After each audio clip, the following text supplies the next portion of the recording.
Nagendra sir, ಸಿದ್ದರಾಮಯ್ಯನವರು ಇವತ್ತು ಮತ್ತೊಂದು ಘಟನೆ, ಬೆಳಗಾವಿಯಲ್ಲಿ ಸ್ಟೇಜ್ ಮೇಲೆ ಒಬ್ಬ ಪೊಲೀಸ್ ಅಧಿಕಾರಿ ಮೇಲೆ ಕೈ ಎತ್ತಲಿಕ್ಕೆ ಹೋದ್ರು. ಅದಕ್ಕೆ ನಾಳೆ ದಿನ ಅವ್ರು ಏನೇ ಸಮಜಾಯಿಷಿ ಕೊಡ್ಬೋದು. ಅಲ್ಲಿ ನೋಡೋಗಯ್ಯ ಅಂತ ಅಂದೆ, ಅವ್ನು ಯಾರು ಅಂತ ಕೇಳ್ದೆ, ಅಲ್ಲಿ ಹೊಡಿಯಕ್ ಹೋಗಿದ್ದಲ್ಲ ಅಂತ ಹೇಳಿ ಅವ್ರು ಏನೇ ಹೇಳ್ಬಹುದು. ಬಟ್ ಕರ್ನಾಟಕದ ಜನರು ಕುರುಡರಾಗಿಲ್ಲ ಸರ್. ಕ್ಲಿಯರ್ ಆಗಿ ಗೊತ್ತಾಗ್ತಾ ಇದೆ ಅವರ ವರ್ತನೆ ಹೇಗಿತ್ತು, ಅವರ ಹೇಳಿಕೆಗಳು ಹೇಗಿದೆ ಅಂತ ಹೇಳಿ.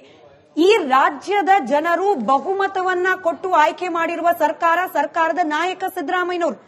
ಈ ರೀತಿಯ ವರ್ತನೆ, ಈ ರೀತಿಯ ಸ್ಟೇಟ್ಮೆಂಟ್ ಕರ್ನಾಟಕದ ಜನ ಅಂತೂ ಎಕ್ಸ್ಪೆಕ್ಟ್ ಮಾಡಿರ್ಲಿಲ್ಲ ಸರ್. ನಾಳೆ ದಿನ ಮೃತಪಟ್ಟ ಮಂಜುನಾಥ್ ಅವರ ಕುಟುಂಬಸ್ಥರಿಗೆ, ನಾಳೆ ದಿನ ಮಧುಸೂದನ್ ಅವರ ಕುಟುಂಬಸ್ಥರಿಗೆ, ಜೊತೆಗೆ ಭರತ್ ಭೂಷಣ್ ಅವರ ಕುಟುಂಬಸ್ಥರಿಗೆ ಹೆಂಗ್ ಮುಖ ತೋರಿಸ್ತಾರೆ ಕಾಂಗ್ರೆಸ್ ಪಕ್ಷದವರು? ಅಧಿಕಾರದ ಮದ ಮೊದಲನೇದಾಗಿ ಈ ರಾಜ್ಯದ ಜನತೆ ಸಂಪೂರ್ಣವಾದ ಬೆಂಬಲ ಕೊಟ್ಟಿರ್ತಕ್ಕಂಥದ್ದು, ಒಂದು ಉತ್ತಮವಾದ ಸರ್ಕಾರವನ್ನು ಕೊಡಿ ಅಂತಕ್ಕಂಥದಕ್ಕೆ. ಜನಗಳು ಯಾರು ಕಷ್ಟದಲ್ಲಿದ್ದಾರೆ ಅಂತವರಿಗೆ ನೀವು ಸಹಾಯ ಮಾಡಬೇಕು, ಅವರಿಗೆ ನೀವು ಒಂದು ಆಶ್ರಯ ನೀಡಬೇಕು ಅಂತಕ್ಕಂಥದಕ್ಕೆ ಮಾಡಿರ್ತಕ್ಕಂಥದ್ದು. ಇದು ಅಧಿಕಾರದ ಮದ.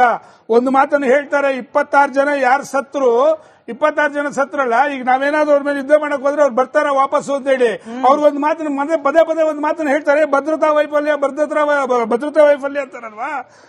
ಈ ರೀತಿ ಹೇಳ್ತಕ್ಕಂಥವ್ರು ಒಂದು ಪ್ರಶ್ನೆ ನೇರವಾಗಿ ಕೇಳ್ತಾ ಇದ್ರು, 3 ದಿವಸದಿಂದ ಕೇಳ್ತಾ ಇದ್ದೀನಿ, ಯಾರು ಉತ್ತರ ಕೊಡ್ತಾ ಇಲ್ಲ.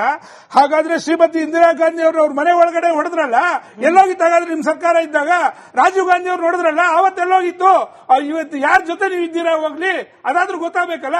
ಹಾಗಾದ್ರೆ ಶಿವರಸನ್ನ ಯಾರು ರಾಜೀವ್ ಗಾಂಧಿ ಅವರು ಸಾಯಿಸಿದ್ರು, ಅವ್ರನ್ನ ಕೊಲ್ಲಕ್ ಹೋದ್ರಲ್ಲ, ಹಾಗಾದ್ರೆ ಇವ್ರು ವಾಪಸ್ ಬರ್ತಾರೆ ಅಂತ ಏನಾದ್ರೂ ಈ ಕೆಲಸ ಮಾಡಿದ್ರ?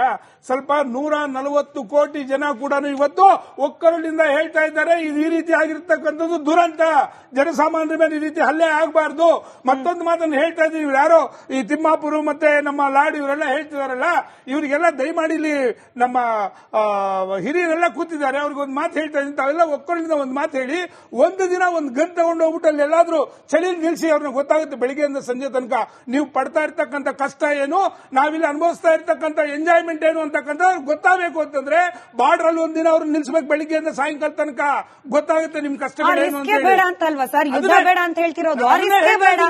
ರಿಸ್ಕೇ ಬೇಡ, ನಮಗೆ ಯುದ್ಧನೇ ಬೇಡ, ಸಿದ್ದರಾಮಯ್ಯನವ್ರ ಹೇಳಿಕೆ. ಮೇಡಮ್, ಅದನ್ನೇ ನಾನು ಸ್ಪಷ್ಟವಾಗಿ ಹೇಳ್ತಾ ಇದ್ದೀನಿ. ಇವರು ಯಾವತ್ತೂ ಕೂಡ ಒಂದು ರೀತಿ ವೋಟ್ ಬ್ಯಾಂಕ್ಗೋಸ್ಕರ, ಯಾವ ಸ್ವತಂತ್ರ ಬಂದ ನಂತರ ಯಾವತ್ತೂ ಕೂಡ ಒಂದೇ ಸಮಾಜದವ್ರನ್ನ ಓಲೈಸ್ಕೊಂಡು ಬಂದು ಇವತ್ತಿನವರೆಗೂ ಅವ್ರ ವೋಟ್ಗಳಿಗೋಸ್ಕರ ಇವತ್ತು ರಾಜಕಾರಣ ಮಾಡ್ತಾ ಇದ್ದಾರೆ. ಹೊತ್ತಾಗ್ಲಿ ದೇಶದ ಬಗ್ಗೆ ಅವ್ರಿಗೆ ಕಾಳಜಿ ಇಲ್ಲ. ಅವ್ರು ಯಾರೋ ತಿಮ್ಮಾಪುರ್ ಮಾತಾಡ್ತಾ ಇದ್ರು, ಪುಲ್ವಾಮಾ ದಾಳಿ ಬಗ್ಗೆ ಮತ್ತೆ ಇದನ್ನೆಲ್ಲ ಮಾತಾಡ್ತಾ ಇದ್ರು. ಹಾಗಾದ್ರೆ ಅವತ್ತು ಯಾಕೆ ಮಾತಾಡ್ಲಿಲ್ಲ ಇವರು? ಎಲ್ಲಾಗಿದ್ರು ಅವತ್ತು ಇವರು? ನಮ್ಮ ದೇಶದಲ್ಲೇ ಇದ್ರು, ನಮ್ಮ ರಾಜ್ಯದಲ್ಲೇ ಇದ್ರಲ್ವಾ? ಹಾಗಾದ್ರೆ ಇವ್ರಿಗೆ ಅವತ್ತು ಜವಾಬ್ದಾರಿ ಇಲ್ಲ ಮಾತಾಡೋದಕ್ಕೆ. ಮಾತಾಡ್ತಕ್ಕಂಥ ಜನರು ಜವಾಬ್ದಾರಿ ಸ್ಥಾನದಲ್ಲಿ ಇರ್ತಕ್ಕಂಥವ್ರು ಅರ್ಥ ಮಾತಾಡಬೇಕು. ಯಾವುದೇ ಕಾರಣಕ್ಕೂ 4 ಕೋಟಿ ಜನ ಕನ್ನಡಿಗರು, 6 ಕೋಟಿ ಜನ ಕನ್ನಡಿಗರು ಒಕ್ಕಲಿನಿಂದ ಹೇಳ್ತಾ ಇದ್ರೆ ಮೊದಲವ್ರು ಹೊಡೆದಾಕಿ ಅಂತ ಹೇಳಿ. ಮೇಡಮ್, ಒಂದು ದುರಂತ ಒಂದು ಮಾತು ಹೇಳ್ತಿದ್ದೀನಿ, ಅಸಾವುದ್ದೀನ್ ಓವೈಸಿ ಅಂತ ಒಂದು ವ್ಯಕ್ತಿ ಇವತ್ತು ನಮ್ಮ ದೇಶದಲ್ಲಿ ಯಾವತ್ತೂ ಆತ ಒಂದು ಸಮಾಜದ ಪರವಾಗಿ ಮಾತಾಡೋಂತ ಇವತ್ತು ಹೇಳ್ತಾ ಇದ್ದಾನೆ. ಮೊದಲು ಅವ್ರನ್ನ ಹೊಡೆದು ಉಳಿಸಿ ಅಂತಕ್ಕಂಥ ಮಾತನ್ನು ಹೇಳ್ತಾ, ಅವ್ರಿಗಿಂತ ಅವರೇ ಒಪ್ಕೊಂಡಿದ್ದಾರೆ. ಡೇ 1 ಓವೈಸಿನೇ ಹೇಳಿದ್ದಾರೆ, ಹೌದು ಧರ್ಮಾಧಾರಿತವಾಗಿ ಆದ ಹತ್ಯೆ ಇದು, ಹೀಗಾಗಬಾರ್ದಾಗಿತ್ತು ಅಂತ ಹೇಳಿ ಅವರು ಒಪ್ಕೊಂಡಿದ್ದಾರೆ. ಬಟ್ ಸಿದ್ದರಾಮಯ್ಯನವ್ರಿಗೆ ಗೊತ್ತಿಲ್ಲ ಇನ್ಯಾರು ಬಂದು ಕನ್ವಿನ್ಸ್ ಮಾಡಬೇಕು ಅಂತ ಹೇಳಿ. ಮೇಡಮ್, ಇಲ್ಲ ಒಂದೊಂದು ಪಾಯಿಂಟ್ ಇದೆ. ಸರ್ವಪಕ್ಷದ ಸಭೆಯಲ್ಲಿ ಕಾಂಗ್ರೆಸ್ನ ಹಿರಿಯ ಮುಖಂಡರುಗಳು, ಅವರ ವರಿಷ್ಠರು ಅಲ್ಲಿ ಒಪ್ಕೊಂಡಿದ್ದಾರೆ.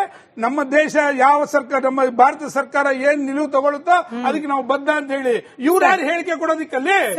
ಹಾಗಾದ್ರೆ ಹೈಕಮಾಂಡ್ ಶಿವಕುಮಾರ್ ಅಂತ ಅವರೇ ಹೇಳಿದ್ದಾರೆ, ಮೊದಲು ಹೊಡೆದು ಉಳಿಸಿ ಅಂತ ಹೇಳಿ. ರೈಟ್ ಸರ್, ಬಹುಶಃ ರಾಜಕಾರಣಿಗಳ ಇಂಥ ಬೇಜವಾಬ್ದಾರಿ ಹೇಳಿಕೆ, ನಾನು ಮತ್ತೆ ಹೇಳ್ತಿದ್ದೀನಿ, ಕೇವಲ ಕಾಂಗ್ರೆಸ್ ಪಕ್ಷ ಅಂತ ಹೇಳಿ ನಾನು ಇಷ್ಟು ಕಠೋರವಾಗಿ ಮಾತನಾಡ್ತಿರೋದಲ್ಲ.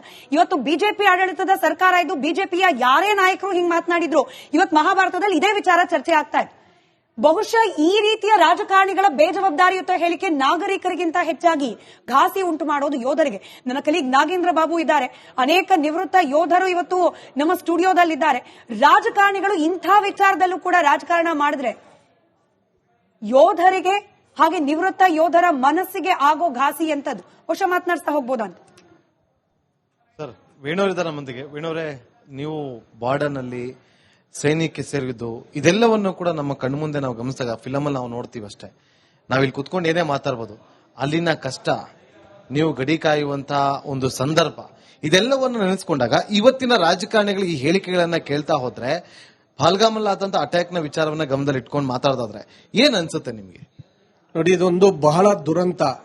ಇಷ್ಟು ದಿವಸಗಳು ನಾವು ಏನ್ ಕಾಣ್ತಾ ಇದ್ವಿ ಅಂತ ಹೇಳಿದ್ರೆ, ಎಲ್ಲೋ ಸೈನಿಕ ಮೃತಪಟ್ಟ, ಎಲ್ಲೋ ಒಂದು ಗವರ್ಮೆಂಟ್ ಅಫಿಷಿಯಲ್ ನ ಟಾರ್ಗೆಟ್ ಮಾಡಿ ಹೊಡಿತಿದ್ರು, ಸೈನಿಕರನ್ನೇ ಟಾರ್ಗೆಟ್ ಮಾಡಿ ಹೊಡಿತಿದ್ರು. ಆದ್ರೆ ಇದು ಅದಕ್ಕಿಂತ ವಿಭಿನ್ನವಾಗಿ ಧರ್ಮನ ಕೇಳಿ ಹೊಡೆದಂತ ಒಂದು ದೊಡ್ಡ ವಿಷಯ ಇದು.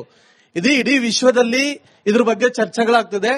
ಈ ಟೆರರಿಸಂ ಅನ್ನ, ಈ ಉಗ್ರವಾದವನ್ನ ಹೊಡಿಬೇಕು ಅಂತ ಹೇಳಿದ್ರೆ ರೂಟ್ ಲೆವೆಲ್ ಅಲ್ಲಿ ಹೊಡಿಬೇಕು.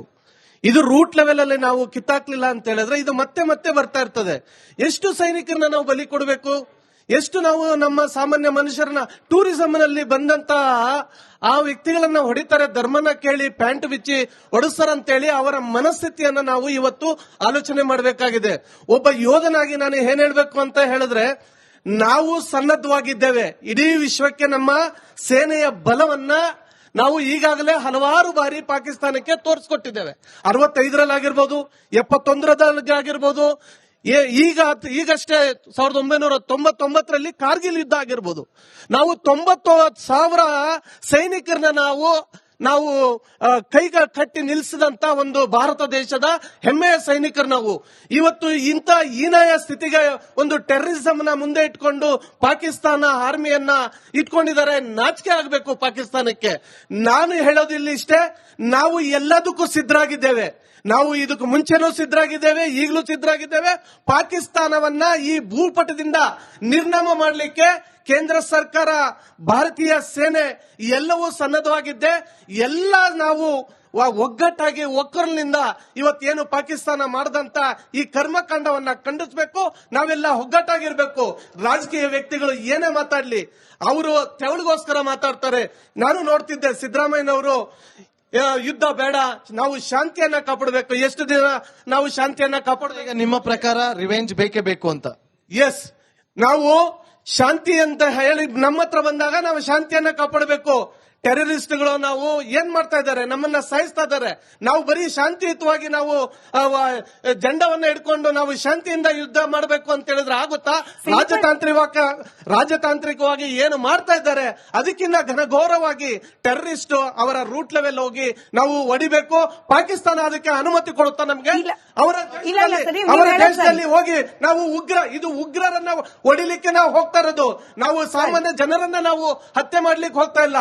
ಉಗ್ರರನ್ನ ಅವರ ಮನೆಗೆ ಹೋಗಿ ನಾವು ಕೊಲ್ಲಬೇಕು ಅಂತ ಹೇಳ್ತಾ ಇದ್ದೇವೆ. 100% ಸರ್. ನೋಡಿ, ನಾನು ದಿನೇಶ್ ಅವ್ರನ್ನ ಕೇಳ್ತೀನಿ, ಹಿಪೋಕ್ರಸಿ ಅನ್ನೋದು ಅಥವಾ ಎರಡು ಬಗೆಯ ನೀತಿ ಅನ್ನೋದು ಹೆಂಗೆ ಎಕ್ಸ್ಪೋಸ್ ಆಗುತ್ತೆ ಸರ್? ಅಲ್ಲಿ ಬೆಳಗಾವಿಯಲ್ಲಿ ಕಾಂಗ್ರೆಸ್ ಕಾರ್ಯಕ್ರಮದಲ್ಲಿ ಭದ್ರತಾ ಲೋಪ ಆಯ್ತು ಅಂತ ಹೇಳಿ ಖುದ್ದು ಸಿದ್ದರಾಮಯ್ಯನವರೇ ಅಲ್ಲಿನ ಭದ್ರತೆಯ ಜವಾಬ್ದಾರಿ ಹೊತ್ತಿದ್ದ SP ಮೇಲೆ ಕೈ ಎತ್ತಕ್ ಹೋಗ್ತಾರೆ. ಅಂದ್ರೆ ಅಷ್ಟು ಕೋಪ. ಒಂದು ಖಾಸಗಿ ಒಂದು ಪಕ್ಷದ ಕಾರ್ಯಕ್ರಮದಲ್ಲಿ ಭದ್ರತಾ ಲೋಪ ಆಗಿದ್ದಕ್ಕೆ ಸಿದ್ದರಾಮಯ್ಯನವರಿಗೆ ಬರುತ್ತೆ ಅಂತಂದ್ರೆ, ಅದೇ ಸಿದ್ದರಾಮಯ್ಯನವರು ಹೇಳ್ತಾರೆ ಅಮಾಯಕ ನಾಗರಿಕರ ಪ್ರಾಣ ತೆಗೆದ್ರು ಕೂಡ ಪಾಕಿಸ್ತಾನದ ಮೇಲೆ ಯುದ್ಧ ಬೇಡ, ಶಾಂತಿ ಕಾಪಾಡೋಣ, ಶಾಂತಿಯುತ ಮಾತುಕತೆ ನಡೆಸೋಣ. ಅರೆ, ತಮಗ್ ಬಂದ್ರೆ ಕೋಪ, ತಮ್ಮ ಕಾರ್ಯಕ್ರಮದಲ್ಲಿ ಭದ್ರತಾ ಲೋಪ ಆದ್ರೆ ರಿವೆಂಜ್ ಬೇಕು ನಿಮಗೆ ವೈಯಕ್ತಿಕವಾಗಿ. ದೇಶಕ್ಕಾದ ಈ ರೀತಿಯ ಘಾಸಿ ಅದಕ್ಕೆ ಬೇಡ. ಈ ವಿಚಾರವಾಗಿ ನಾವು ಮಾತಾಡೋದಾದ್ರೆ, ಈಗೇನ್ ಸಿದ್ದರಾಮಯ್ಯ ಅವರು ಹೇಳ್ತಾ ಇದಾರೆ ಯುದ್ಧ ಬೇಡ ಅಂತ, ಯುನೈಟೆಡ್ ನೇಷನ್ಸ್ ಅದೇ ಹೇಳ್ತಾ ಇದೆ. ಯುನೈಟೆಡ್ ನೇಷನ್ ಕೂಡ ಟೆನ್ಸ್ ಆಗಿದೆ, ಇಬ್ರು ಸೈಲೆಂಟ್ ಆಗಿ ಮುಂದುವರಿಬೇಡಿ ಅಂತ ಅವರು ಹೇಳ್ತಾ ಇದ್ದಾರೆ. ಬಟ್ ಇವತ್ತಿನ ಪ್ರೆಸೆಂಟ್ ಸಿಚುವೇಶನ್ ಕಾಸ್ ಏನಂದ್ರೆ, ಮೇಜರ್ ಭದ್ರತಾ ವೈಫಲ್ಯ, ಇಂಟೆಲಿಜೆನ್ಸ್ ವೈಫಲ್ಯ ಇಲ್ಲ. ಇಲ್ಲಿ ಇಂಟೆಲಿಜೆನ್ಸ್ ಕ್ಲಿಯರ್ಲಿ ಗಿವನ್ 70 ಜನ ಉಗ್ರರು ನುಸುಳಿದ್ದಾರೆ ಈ ದೇಶಕ್ಕೆ ಅಂತ 15 ದಿವಸ ಮುಂಚೆನೆ, 2 ತಿಂಗಳು ಮುಂಚೆನೆ ಅವರು ಇಂಟೆಲಿಜೆನ್ಸ್ ರಿಪೋರ್ಟ್ ಕೊಟ್ಟಿದ್ದಾರೆ. ಆ ರಿಪೋರ್ಟ್ ಅಲ್ಲಿ ಹೇಳಿದ್ದಾರೆ ಏನು ಪಾಕಿಸ್ತಾನ ಹಾಟ್ ಸಮ್ಮರ್ ಅನ್ನೋ ಒಂದು J&K ಅನ್ನೋ ಒಂದು ಕೋಡ್ ವರ್ಡ್ ಕೂಡ ಬಳಸಿದ್ದಾರೆ ಈ ಒಂದು ಇದರಲ್ಲಿ ಅಂತ ಹೇಳಿದ್ದಾರೆ. ಮತ್ತೆ ಸೀಸ್ ಫೈರ್ ಆಗಿದ್ದನ್ನು ಕೂಡ ಅವರು ಮತ್ತೆ ಸ್ಟಾರ್ಟ್ ಮಾಡಿದ್ದಾರೆ. ಅದಿದ್ರೂ ಕೂಡ ಇವರು ಇಷ್ಟು ಜನ ಸೇರೋ ಜಾಗಕ್ಕೆ ಒಂದು ಸೆಕ್ಯೂರಿಟಿನ ಒದಗಿಸೋದ್ರಲ್ಲಿ ಕೇಂದ್ರ ಸರ್ಕಾರ ಸಂಪೂರ್ಣ ವಿಫಲವಾಗಿದೆ. ಇವರ ಇಂಟೆಲಿಜೆನ್ಸ್ ಅಷ್ಟು ಕೊಟ್ಟಿದ್ರು, ಹೈ ಲೆವೆಲ್ ಅಲ್ಲಿ 2 ಸಲ ಮೀಟಿಂಗ್ ಮಾಡಿದ್ರು ಕೂಡ ನೆಗ್ಲೆಕ್ಟ್ ಮಾಡಿದ್ದಾರೆ. ಇವ್ರು ಏನ್ ತಿಳ್ಕೊಂಡ್ರು ಅಂದ್ರೆ, ಮೋದಿ ಅವರು 56 ಇಂಚ್ ಇದೆ, ಇವ್ರು ಏನ್ ಬೇಕಾದ್ರೂ ಮಾಡ್ತಾರೆ ಅನ್ನೋ ಒಂದು over motivation is an under achiever ಅಂತ ಹೇಳ್ಬೋದು. ನಮಗ್ ಇವತ್ತು ಬೇಕಾಗಿರೋದು ನಮ್ಮ ಲಾಲ್ ಬಹದ್ದೂರ್ ಶಾಸ್ತ್ರಿ ಅಂತ ಒಬ್ಬ ಪ್ರಧಾನಿ ಬೇಕು ಇವತ್ತು ಈ ದೇಶಕ್ಕೆ. 56 ಇಂಚ್ ಬೇಡ, ಬರೀ 36 ಇಂಚ್ ಇದ್ರೂ ಸಾಕು. ಅವತ್ತು ಲಾಹೋರ್ ತನಕ ತಗೊಂಡೋಗಿ ನಮ್ಮ ದೇಶದ ಸೇನೆಯನ್ನ ನಿಲ್ಸಿದ್ರು. ಆ ಒಂದು ದಕ್ಷತೆ ಇರೋ ಒಬ್ಬ ಪ್ರಧಾನಿ ಬೇಕಾಗಿದೆ ಈ ದೇಶಕ್ಕೆ. ಯಾಕಂದ್ರೆ ಲೀಡರ್ಶಿಪ್ ಅನ್ನೋದು ಬರೋದು ದ ಫಾಸ್ಟೆಸ್ಟ್ ಡಿಸಿಷನ್ ಮೇಕರ್ ಅಂತ ಹೇಳ್ತೀವಿ. ಇವತ್ತು ಇನ್ನೂ ಡಿಸಿಷನ್ ತಗೊಳಕ್ಕೆ ಯೋಚನೆ ಮಾಡ್ತಾ ಇದ್ದಾರೆ ಮೋದಿ ಅವರು. ಇದಲ್ಲ, ದೇ ಶುಡ್ ಸ್ಟಾರ್ಟ್ ಇಮಿಡಿಯೇಟ್ಲಿ. ಮತ್ತೆ Start ಇನ್ನೊಂದು what? ಹೇಳ್ತೀನಿ, ಅಲ್ಲ, start ಇನ್ನೊಂದು what? ಹೇಳ್ಬಿಡ್ತೀನಿ, ಸ್ಟಾರ್ಟ್ ವಾಟ್? ವಾರ್. War. ಯಾಕೆ ಅಂದ್ರೆ ಅದು ನಮ್ಮ ರಾಜ್ಯದ ನಾವು ಹೇಳೋದು ಕೇಳಿ, ಅದೇ ಡಿಸಿಷನ್ ತಗೊಳಕ್ಕೆ ಇಷ್ಟೊಂದು ಟೈಮ್ ತಗೊಳ್ಳೋ ಅವಶ್ಯಕತೆ ಬೇಕಿಲ್ಲ. ಇವರು ಇಂಥ ಸಮಸ್ಯೆ ಇಂಥ ಸಂದರ್ಭದಲ್ಲಿ ಹೋಗಿ ಬಿಹಾರದಲ್ಲಿ ಎಲೆಕ್ಷನ್ ಕಂಡಕ್ಟ್ ಮಾಡೋ ಅವಶ್ಯಕತೆ ಬೇಕಿರ್ಲಿಲ್ಲ. ಇವತ್ತು ಒಂದು ನಿಮಿಷ ನಾವು ಮಾತಾಡಕ್ ಕೊಡಿ ಸ್ವಾಮಿ, ನೀವು ಮಾತಾಡೋದು ಸುಮ್ಮನೆ ಕೂತಿದ್ದೆ ನಾನು. ಇವತ್ತು ಮಾತಾಡಕ್ at least